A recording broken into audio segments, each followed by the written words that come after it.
जय संतोषी माता। मान्यता है कि माँ संतोषी के व्रत को विधि विधान से संपन्न किया जाए तो माता सभी मनोरथ को पूर्ण करती हैं। शुक्रवार पूजा। शुक्रवार यानी शुक्रवार का दिन, शुक्र जो कि 9 ग्रहों में एक है। जिस प्रकार देवताओं के गुरु बृहस्पति माने जाते हैं, उसी प्रकार दैत्यों के गुरु शुक्राचार्य थे, वही शुक्र कहलाए। शुक्र को एक स्त्री ग्रह भी माना जाता है, इसलिए इसे प्रेम और सौंदर्य की देवी वीनस भी कहते हैं। लेकिन शुक्रवार के दिन व्रत दैत्य गुरु शुक्राचार्य नहीं बल्कि माँ संतोषी का किया जाता है। माता संतोषी को भगवान श्री गणेश की पुत्री माना जाता है। मान्यता है कि माँ संतोषी के व्रत को विधि विधान से संपन्न किया जाए तो माँ सारी मनोकामनाओं को पूर्ण करती हैं। शुक्रवार माँ संतोषी व्रत कथा। बहुत पुरानी बात है। एक बुढ़िया थी जिसके 7 बेटे थे। 7 भाइयों में से एक बहुत ही निकम्मा था तो बाकी बहुत ही काबिल व मेहनती थे।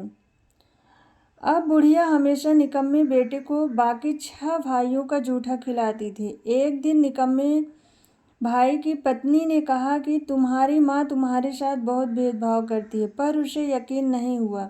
एक दिन सच जानने के लिए सर दर्द का बहाना कर वह रसोई घर में ही ओढ़कर लेटने का नाटक करने लगा। माता हमेशा की तरह जब 6 भाइयों को खाना खिला चुकी तो 7वें के लिए सबकी जूठन से खाना परोस 7वें बेटे को उठाने लगे, पर उसने भोजन नहीं किया और माँ से बोला कि मैं परदेश जा रहा हूँ। माँ बोली, मेरी बला से कल जाता हो तो आज ही चला जा।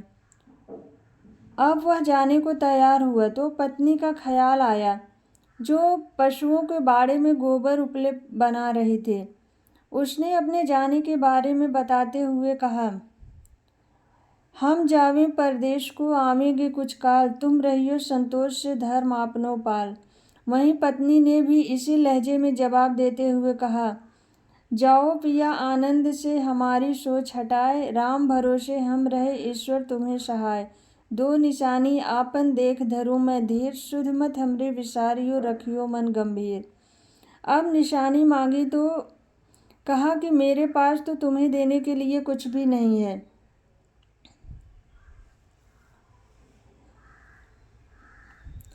सिर्फ यह अंगूठी है, यही रख लो। साथ ही उसने पत्नी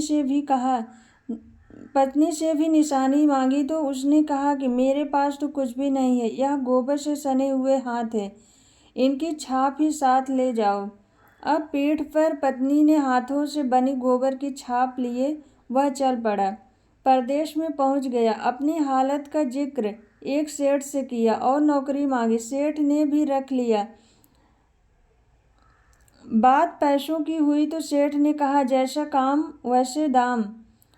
अब वक्त आदमी को होशियार बना ही देता है। धीरे धीरे वह काम काज में माहिर हो गए। सेठ ने बाकी नौकर चाकर भी उसकी होशियारी के मुरीद होने के लगे, साथ ही उससे जलते भी। सेठ ने भी भांप लिया कि बंदा काम का है।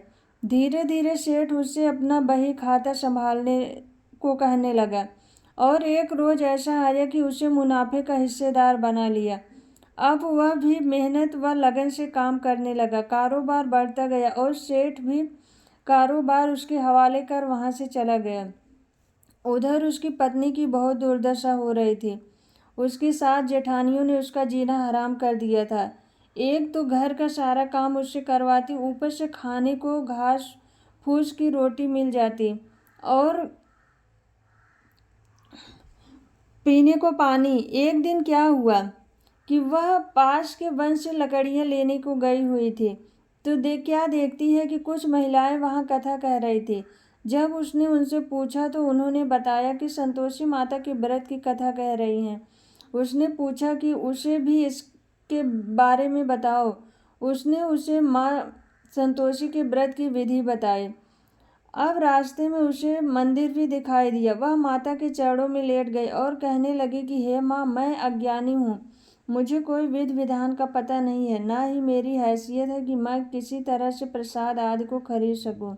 मेरा मार्गदर्शन करो माँ, मैं क्या करूं? मेरा कल्याण करो माँ। माँ ने भी उसकी पुकार सुनी। वह लकड़ियों को बेचकर प्रसाद के लिए गुड़ चना लाई और शुक्रवार का उपवास किया। वह व्रत कथा भी सुनी। कुछ ही दिनों में उसे पत्र की चिट्ठी मिली। अब वह और साथ ही पैसे भी आने लगे। अब वह हर शुक्रवार को व्रत करती। फिर उसने माँ से गुहार लगाई कि हे माँ, मुझे मेरे स्वामी से मिलवा दो, मुझे पैसे पत्र की इच्छा नहीं है। तब स्वयं माँ एक बूढ़ी औरत का वेश धारण कर उसके पति के पास पहुंची और उससे पूछा कि उसका कोई घर बार है या नहीं। उसने बताया कि सब कुछ है, लेकिन इस काम को छोड़कर कैसे जाऊं। तब उसने कहा, माँ संतोषी का नाम लेकर दिया जलाकर कल सुबह दुकान पर बैठना। शाम तक तुम्हारा सारा हिसाब किताब हो जाएगा और सामान भी बिक जाएगा। उसने ऐसा ही किया और माता के वरदान से वह शाम के समय कपड़े गहने खरीद कर अपने गांव चल दिया। उधर उसकी पत्नी नित्य की तरह माता के मंदिर में माता से बातें कर रही थी कि हे माँ, मेरे स्वामी कब आएंगे। तो उसने कहा, बेटी, तुम्हारे पास जो लकड़ियाँ हैं इनकी 3 गठरियाँ बना ले। एक को नदी के किनारे छोड़ और एक को यहाँ मंदिर पर और एक को घर जाकर पटक कर कहना कि लो लकड़ियाँ, लो भूसे की रोटी दो। उसने वैसा ही किया। उधर से जब उसका पति लौट रहा था तो नदी पार करते ही सूखी लकड़ियाँ दिखाई दी। सफ़र से थकान हो गई थी और भूख भी लग रही थी। उसने आग जलाई, भोजन का प्रबंध किया और खा पीकर घर की ओर रवाना हुआ।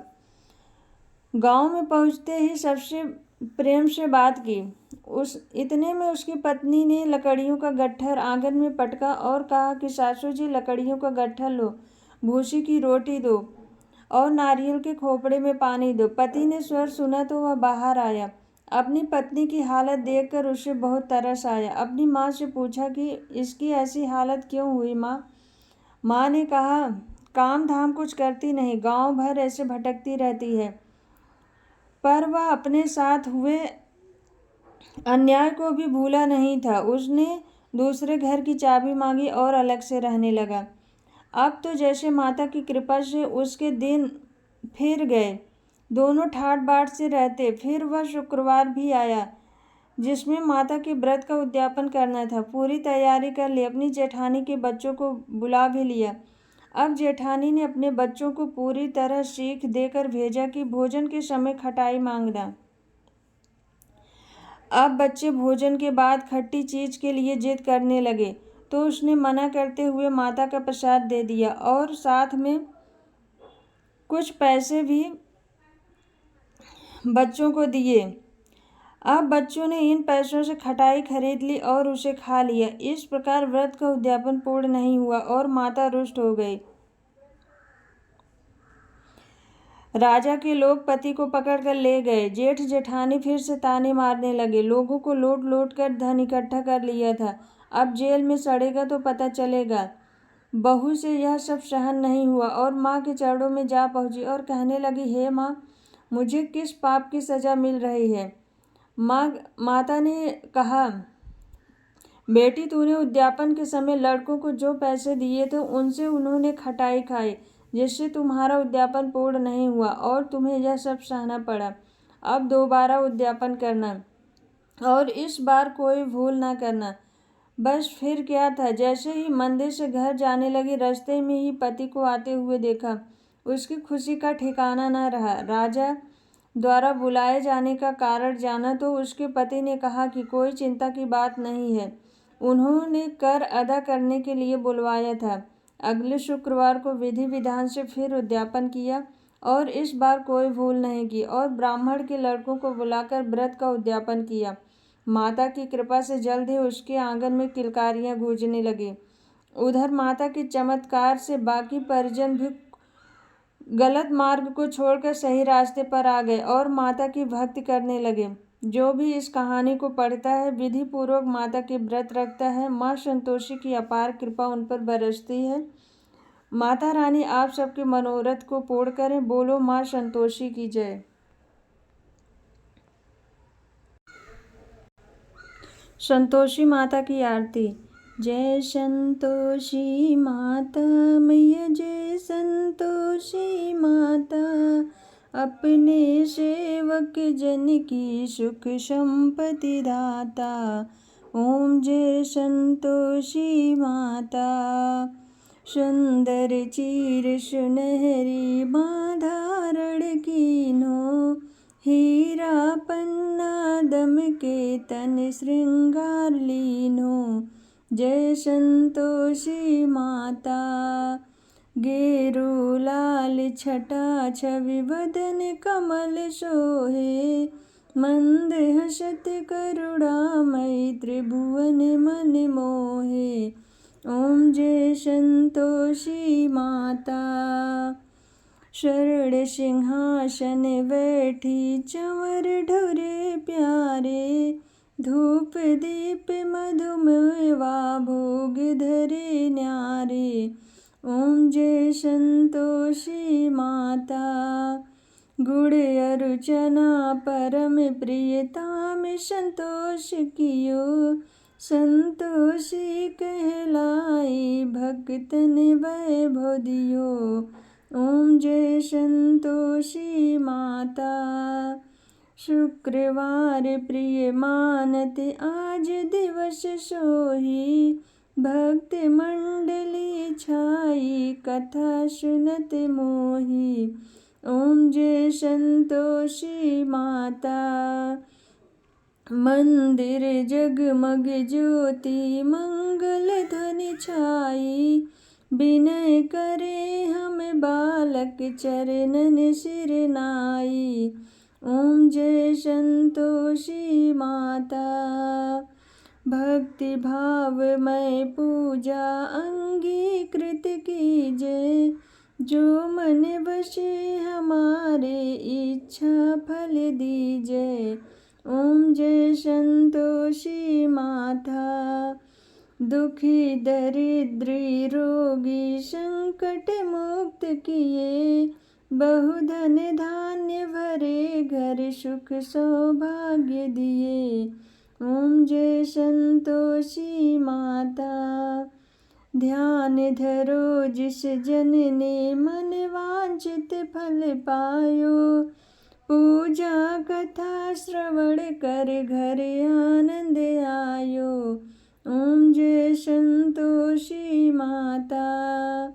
शरण गहेगी लज्जा रखियो जगदम्बे, संकट तू ही निवारे दयामयी अम्बे।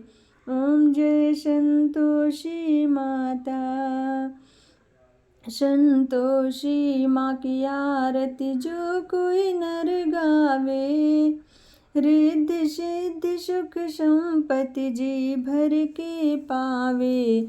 ओम जय संतोषी माता। बोलो संतोषी माता की जय।